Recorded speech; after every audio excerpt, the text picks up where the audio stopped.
अस्सलाम वालेकुम students. Nature philosophy पर एक बार फिर ऐसा आप सबका खुशामदीद। आज हमारे पास लेक्चर नंबर 3 है क्लास 9 के कोर्स का, chapter number 1 physical quantities and measurement. आज हम इस क्लास के अंदर स्टार्ट करने वाले हैं फिजिकल क्वांटिटीज़, जिसमें हम ये देखेंगे कि फिजिकल क्वांटिटीज़ क्या होती हैं और उसके कौन कौन से टाइप्स हो सकते हैं, कौन कौन सी कैटेगरी हो सकती हैं, उसके कितने टाइप्स हो सकते हैं। तो चलिए स्टार्ट करते हैं कि क्या होती है फिजिकल क्वांटिटी। जैसा कि बोर्ड के ऊपर लिखा है, those quantity which are measurable is called physical quantities। इसका मतलब ऐसी क्वांटिटीज जो क्या हो, मेजरेबल हो, उनको हम क्या कहते हैं, फिजिकल क्वांटिटीज कहते हैं। कौन सी क्वांटिटी मेजरेबल हो सकती है? मिसाल के तौर पर अगर आपने कुछ टाइम है आपके पास, तो टाइम क्या है, मेजरेबल है। इसी तरह लेंथ क्या है, मेजरेबल है। मास मेजरेबल है। और अदर क्वांटिटीज की अगर बात की जाए, फोर्स की बात की जाए, करंट की बात की जाए, मैग्नेटिक फील्ड की बात की जाए, तो सारी की सारी क्या है, ये मेजरेबल है। ऐसी क्वांटिटीज जिनको क्या किया जा सके, मेजर किया जा सके, वो सारी क्वांटिटीज क्या कहलाएगी, फिजिकल क्वांटिटीज। तो फिर कौन सी ऐसी क्वांटिटीज है जो मेजरेबल नहीं है? मिसाल के तौर पर अगर फीलिंग की बात की जाए, तो फीलिंग जो है वो आपके पास वो मेजरेबल नहीं है। सपोज कि अगर मैं खुश हूँ तो मैं बहुत ज़्यादा खुश हूँ, कितना खुश हूँ नहीं पता, कोई क्वांटिटी नहीं है, मैं उसे डिफाइन नहीं कर पा रहा कि मैं कितना खुश हूँ, तो इट इज़ नॉट मेजरेबल। सो ये क्या नहीं होगा, आपके पास फिजिकल क्वांटिटी नहीं होगी। इसी तरह अगर मैं बात करूं कि मैं बहुत ज़्यादा गुस्से में हूं, तो भी क्या है, ये भी मेजरेबल नहीं है। कितना गुस्से में हूं नहीं पता। इसी तरह अगर मैं सैड हूं, तो कितना सैड हूं नहीं पता।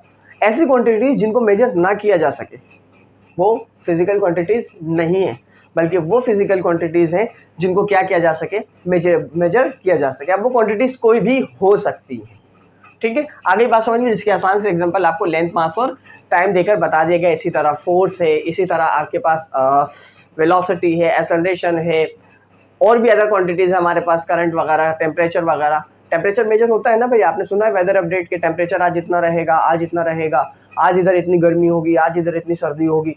तो वो क्या मेजर कर रहे होते हैं, आप टेम्परेचर मेजर कर रहे होते हैं। तो ऐसी क्वांटिटीज जिनको मेजर किया जा सके वो कहलाते हैं क्या, फिजिकल क्वांटिटीज। और ऐसी क्वांटिटी जो मेजर ना किया जा सके उनको फिजिकल क्वांटिटीज नहीं कहते। ओके, अब अगर फिजिकल क्वांटिटीज की बात की जाए तो कितने पार्ट्स होते हैं उसमें? उसमें दो पार्ट होते हैं। एक पार्ट होता है मैग्नीट्यूड और दूसरा यूनिट। अगर मैग्नीट्यूड की बात की जाए तो मैग्नीट्यूड को हम न्यूमेरिकल भी कहते हैं। ये वो न्यूमेरिकल नहीं है जो सॉल्व कर रहे हैं, ठीक है। न्यूमेरिकल मीन्स इंटीजर, कोई भी इंटीजर हो सकता है। सपोज कि आप शॉप पर गए और किसी भी जनरल स्टोर के ऊपर और कहा कि मुझे जो है ना वो शुगर लेना है, तो आपसे वो क्या पूछेगा कि भाई कितना शुगर चाहिए, मतलब वो क्या चीज़ वो कर रहा है, आपसे पूछ रहा है, उसकी क्वांटिटी पूछ रहा है, शुगर की क्वांटिटी पूछ रहा है। और आपने कहा सर 5 kg दे दें, आप क्या दे दें, 5 kg। ओके, अब 5 क्या है और kg क्या है? अगर मैं सिर्फ 5 को हटा दूं, आप उसे कहें 5 दे दें बस, शुगर आप उससे कहें कि 5 दे दें, बोलेगा व्हाट 5, 5 ग्राम दूं, 5 किलो दूं, क्या दूं भाई? तो जब तक आप उसे क्वांटिटी के साथ उसकी यूनिट नहीं बताएंगे, उसे डिफाइन नहीं करेंगे कि कितना चाहिए आपको, उसकी आइडेंटिफिकेशन नहीं बताएंगे, तो वो उसे नहीं जान सकेगा कि क्या है, ठीक है ना। अब मिसाल के तौर पर अगर मैं सिर्फ 104 लिख दूं यहाँ पर और पूछूं ये कौन सी फिजिकल क्वांटिटी, तो बता पाओगे? नहीं भाई, ये तो सिर्फ क्या लिखा हुआ है, एक नंबर लिखा हुआ है, कौन सी फिजिकल क्वांटिटी नहीं पता। अगर आप कहेंगे सर ये मास है और मैं यहाँ पर लिख दूं सेकंड, तो आप गलत हो गए ना भाई, ये मास नहीं बल्कि क्या है, सेकंड, यानी कि टाइम है। अगर मैं इसकी जगह यहाँ पर लिख दूं मीटर, तो ये क्या है, लेंथ है। अगर इसकी जगह पर मैं लिख दूं केजी, तो मास है। अगर इसकी जगह लिख दिया जाए डिग्री सेल्सियस, तो क्या है, टेम्परेचर।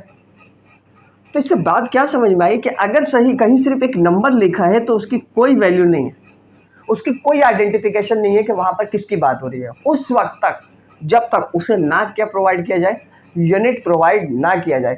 जब तक आप उसे यूनिट प्रोवाइड नहीं करेंगे तब तक आपको नहीं पता चलने वाला है कि वहाँ किस फिजिकल क्वांटिटी की बात हो रही है। तो सपोज अगर मैंने यहाँ पर केजी लिख दिया, तो अब आप कहेंगे कि सर यहाँ पर मास की बात हो रही है। तो अब बताएं मुझे, अगर यूनिट की बात करें तो यूनिट क्या चीज़ हो सकती है? अगर मैं आसान लफ्ज़ों में कहूँ कि किसी भी फिजिकल क्वांटिटी की आइडेंटिफिकेशन क्या है, यूनिट है।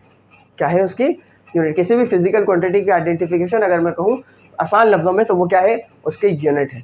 तो बात आगे समझ में, कोई भी फिजिकल क्वांटिटी होगा वो दो पार्ट्स के ऊपर डिपेंड करेगा, एक कहलाएगा मैग्नीट्यूड और एक कहलाएगा उसका यूनिट। तो चलो आए देखते हैं भाई डेफिनेशन क्या हो सकती है मैग्नीट्यूड की। मैग्नीट्यूड क्या बताता है, अमाउंट बताता है, किसी भी फिजिकल क्वांटिटी की अमाउंट को बता रहा होता है। तो वही लिखा है the term magnitude is defined as, जो मैग्नीट्यूड का टर्म है उसे किस तरह से डिफाइन किया जा सकता है, how much of a quantity, जिस फिजिकल क्वांटिटी की आप बात कर रहे हैं उसका अमाउंट कितना है, उसकी क्वांटिटी कितनी है, उसकी क्वांटिटी क्या कहलाएगा, उसका न्यूमेरिक वैल्यू क्या कहलाएगा, उसका मैग्नीट्यूड कहलाएगा।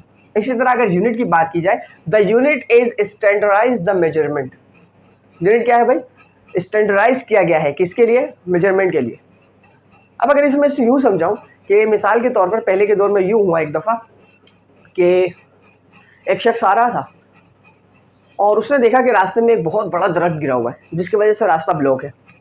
अब वो आता है अपने गांव में और अपने गांव के बड़े को बताता है कि इस तरह का, यानी कि वहाँ का जो मिनिस्टर है, जो भी अपने गांव का मिनिस्टर है, उसे बताता है कि रास्ता ब्लॉक हुआ है, जिसकी वजह से, उसके किस वजह से, क्योंकि वहाँ पर एक बहुत बड़ा दरख्त गिरा हुआ है, उस दरख्त को मैं अकेले हटा नहीं सकता।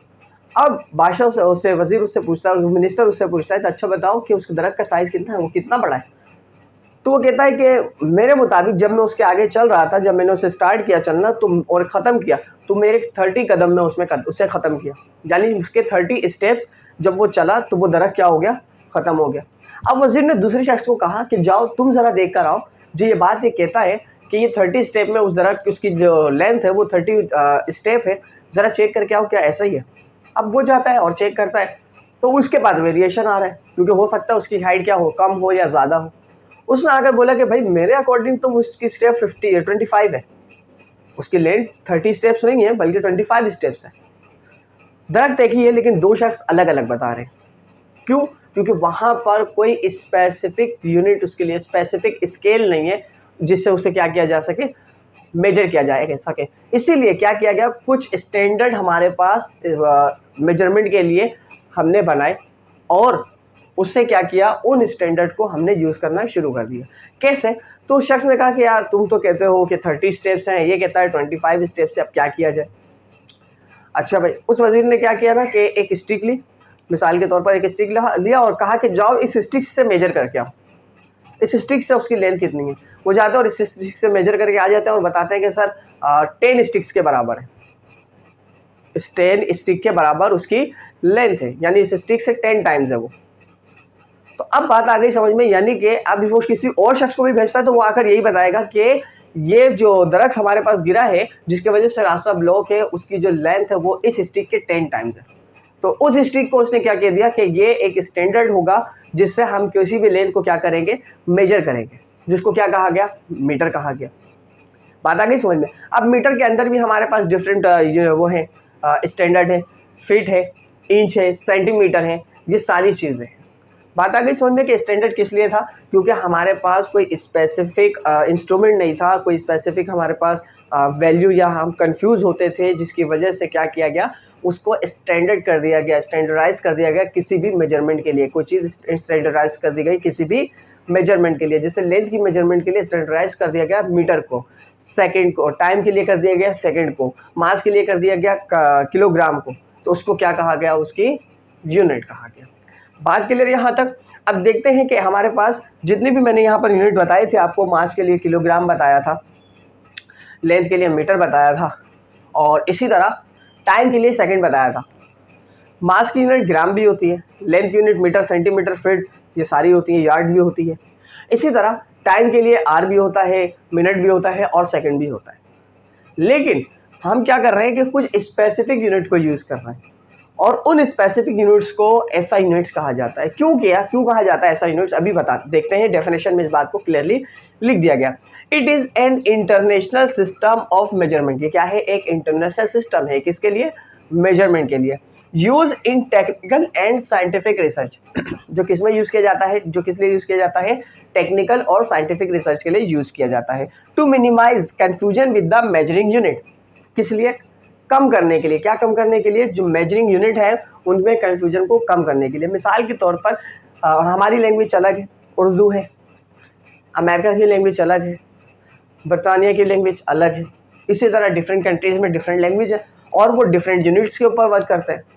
तो उनके लिए उनके यूनिट्स को समझना मेरे लिए क्या होता था, अगर मिसाल के तौर पर मैंने कोई रिसर्च किया है और उसे दूसरे कंट्रीज़ के अंदर मैं उसकी जब वेरिफिकेशन के लिए सेंड करता हूँ, तो वहाँ पर उनके लिए वो यूनिट की मेजरमेंट समझना थोड़ी सी क्या हो जाता था, मुश्किल हो जाता था। वो ये समझते थे कि पता नहीं यहाँ पर इसने यार्ड रखा, यार्ड किसके इक्वल होगा, या सेंटीमीटर रखा है तो सेंटीमीटर किसके इक्वल होगा। बात आ गई समझ में। तो उन्होंने क्या किया कि एक ऐसा यूनिट सिस्टम बना दिया कि पूरी दुनिया में अब हम इसी यूनिट के ऊपर वर्क करेंगे। आप कोई भी रिसर्च अपना करें, कुछ भी करें, लेकिन जब आप उसे दूसरी जगह सेंड करें तो उसमें जो यूनिट होनी चाहिए वो ग्राम की जगह क्या होनी चाहिए, किलोग्राम होनी चाहिए। सेंटीमीटर, फीट, यार्ड की जगह क्या होनी चाहिए, मीटर होनी चाहिए। आप अपने पास कुछ भी यूज़ करें, लेकिन जब आप उसे इंटरनेशनल लेवल पर डिफाइन करें तो वहाँ पर जो यूनिट यूज़ किया जाएगा वही यूनिट यूज़ किया जाएगा जो यहाँ पर हम क्या करेंगे, सेलेक्ट करेंगे। बात आ गई समझ में कि इंटरनेशनल सिस्टम ऑफ यूनिट क्या होता है। अब देखते हैं कि हमारे पास फिजिकल क्वांटिटीज तो हमने पढ़ लिया, फिजिकल क्वांटिटीज के कितने टाइप्स हो सकते हैं। तो चले आए देखते हैं। ओके, सो दो तरह के हमारे पास फिजिकल क्वांटिटीज होती हैं, एक होता है बेस क्वांटिटी और दूसरा है ड्राइव क्वांटिटी। बेस क्वांटिटी क्या होती है, लिखा है जैसे it is a subset of physical quantities. ये क्या है, physical quantities, different physical quantities है उनका एक सबसेट है, यानी कि उन फिजिकल क्वांटिटीज में से हमने कुछ फिजिकल क्वांटिटीज निकाले और उसका एक सेट बना दिया, which can not be defined by other quantities. और वो ऐसी क्वांटिटीज थी जो दूसरी अदर क्वांटिटीज से डिफाइंड ना हो सके, यानी मुख्तलिफ फिजिकल क्वांटिटीज थी बहुत सारी, उसमें से हमने कुछ फिजिकल क्वांटिटीज लिए और उसका एक सेट बना दिया। और वो फिजिकल क्वांटिटीज ऐसी फिजिकल क्वांटिटीज थी कि जो किसी और फिजिकल क्वांटिटी से, दूसरे वाले फिजिकल क्वांटिटीज से डिफाइंड नहीं हो सकती थी। उन फिजिकल क्वांटिटीज को हमने क्या कहा, बेस क्वांटिटी या फिर fundamental quantities. Both are the same, base quantity के लिए या फंडामेंटल क्वांटिटीज के लिए। अब वो कौन से फिजिकल क्वांटिटीज थी जिनको हमने सेलेक्ट किया, उन डिफरेंट फिजिकल क्वांटिटीज में से ऐसे कुछ स्पेसिफिक फिजिकल क्वांटिटीज को हमने सेलेक्ट किया। वो कौन से थे, तो ऐसे क्वांटिटीज 7 क्वांटिटीज थी वो। और वो कौन कौन सी थी, लेंथ था, मास था, time, current, temperature, luminous intensity and amount of substance. ये 7 फिजिकल क्वांटिटीज, उन बहुत सारे फिजिकल क्वांटिटीज से हमने निकाला और उनको एक सेट बना दिया और कहा कि ये जो फिजिकल क्वांटिटीज है ये किसी दूसरे फिजिकल क्वांटिटी से डिफाइंड नहीं हो सकते, जिसमें आपके पास length, mass, time, current, temperature, luminous intensity and amount of substance मौजूद था। ये 7 क्वांटिटीज थी, ठीक है। अब अगर लेंथ की बात की जाए तो मैंने Q1 लिखा है शॉर्ट में, क्वांटिटी है, इसका मतलब ये क्वांटिटी है, फिजिकल क्वांटिटी लेंथ है, ये उसका यूनिट है और सिंबल ऑफ यूनिट है, ठीक है। तो लेंथ की जो हमारे पास SI यूनिट है, SI यूनिट याद रखिए, यहाँ पर मैंने सारे SI यूनिट लिखे हैं, तो वो क्या है, मीटर है। मीटर का जो सिंबल है, यूनिट का जो सिंबल है वो M है, स्मॉल m। मास है, मास का जो SI यूनिट है वो क्या है, किलोग्राम है। और किलोग्राम की जो सिंबल है SI यूनिट का वो kg है। इसी तरह टाइम के लिए सेकंड स्टैंडर्ड है, ठीक है, सेकंड क्या है, स्टैंडर्ड है, और उसके लिए जो सिंबल है यूनिट का वो है s। इसी तरह करंट के लिए है, करंट को एम्पेयर ने बताया था, एम्पेयर के बाद है, इसीलिए इसे क्या किया गया, एम्पेयर क्या नाम दे दिया गया, इसकी यूनिट पर एम्पेयर रख दिया गया। और इसे किससे रिप्रेजेंट करते हैं, A से रिप्रेजेंट करते हैं। टेम्परेचर है, टेम्परेचर का क्या है, केल्विन, और केल्विन को किससे रिप्रेजेंट करते हैं, K से। केल्विन का जो सिंबल ऑफ यूनिट है वो क्या है, K है। इसी तरह ल्यूमिनस इंटेंसिटी या लाइट इंटेंसिटी की जो यूनिट है वो क्या है, कैंडेला है, जिसे CD से रिप्रेजेंट किया जाता है। इसी तरह अमाउंट ऑफ सब्सटेंस है, जिसका यूनिट क्या है, मोल है, मोल में E आ रहा है लास्ट में, और जो यूनिट सिंबल ऑफ यूनिट होगा उसमें आपके पास MOL आएगा, जस्ट E नहीं आएगा, ठीक है। बात आ गई समझ में। तो ये 7 ऐसी स्पेसिफिक क्वांटिटीज उन बहुत सारी फिजिकल क्वांटिटीज से ली गई और उनका एक सेट बना दिया गया और कहा गया कि ये वो फिजिकल क्वांटिटीज है जो उन अदर फिजिकल क्वांटिटीज से डिफाइन ना हो सके। बात आ गई समझ में। अब अगर बात करें ड्राइव क्वांटिटीज की, तो ड्राइव क्वांटिटीज में हमारे पास क्या होती हैं, ऐसी क्वांटिटीज, फंडामेंटल क्वांटिटीज के अलावा जो भी क्वांटिटीज है वो सब क्या है, ड्राइव क्वांटिटीज है। समझ आ गई बात। फंडामेंटल क्वांटिटीज के अलावा जितनी भी फिजिकल क्वांटिटी है वो सब ड्राइव क्वांटिटीज है। इसी तरह जिस तरह डेफिनेशन लिखा है, those quantities which can be defined on the basis of base quantities, ऐसी फिजिकल क्वांटिटीज जिनको क्या किया जा सके, डिफाइन किया जा सके, किसके बेसिस पर, फंडामेंटल या फिर बेस क्वांटिटी के बेसिस पर इनको क्या किया जा सके, डिफाइन किया जा सके। कैसे, अभी हम जब आगे कुछ फार्मूलाज वगैरह देखेंगे तो उसमें हम देखेंगे कि वहां पर जो भी ड्राइव फार्मूला बन रहा है हमारे पास, उन फार्मूलाज के अंदर यही क्वांटिटीज मौजूद है, यानी वो फार्मूला जो बन रहा है वो इन्हीं 7 क्वांटिटी से किसी से मिलकर बन रहा होगा। इसीलिए कहा गया कि ये वो क्वांटिटीज होंगी, ड्राइव क्वांटिटी, जो किसके ऊपर बेस कर रही होंगी, जिस किससे डिफाइन हो रही होंगी, इन्हीं 7 में से किसी ना किसी क्वांटिटी से क्या हो रही होगी, वो डिफाइन हो रही होगी। जैसा कि फोर्स है, फोर्स का अगर बात की जाए तो फोर्स एक ड्राइव क्वांटिटी है, और फोर्स का जो यूनिट है वो क्या है, न्यूटन है, क्योंकि फोर्स के बारे में किसने बताया था, न्यूटन ने, और इसका सिंबल ऑफ यूनिट क्या है, एन है। इसी तरह वेलोसिटी है, वेलोसिटी के जो आपके पास यूनिट है वो क्या है, मीटर पर सेकंड है, मीटर डिवाइडेड बाय सेकंड, यानी distance divided by time, length divided by time, और उसका जो सिंबल ऑफ यूनिट है वो क्या है, मीटर पर सेकंड। इसी तरह अगर डेंसिटी है तो डेंसिटी की यूनिट क्या है, किलोग्राम पर मीटर है। इसी तरह इसको सिंबल ऑफ यूनिट केजी पर मीटर बताया गया। तो यहाँ तक आ गई बात समझ में। अब यहाँ पर आपका ये लेक्चर हो गया खत्म। अब मैं कोशिश करूँगा कि नेक्स्ट लेक्चर में चैप्टर को क्या किया जाए, कंप्लीट किया जाए, और उससे रिलेटेड कुछ 1-2 न्यूमेरिकल देखकर हम सीखें कि जो चीज़ें हमने पढ़ी है उससे रिलेटेड तमाम की तमाम चीज़ें उस न्यूमेरिकल में हम कवर कर लें, ताकि उससे क्या हो, फ़ायदा ये हो कि जब उससे रिलेटेड कोई भी न्यूमेरिकल हमारे पास एग्जाम में आए तो हम इसे क्या कर सकें, सॉल्व कर सकें। तो तब तक के लिए थैंक यू।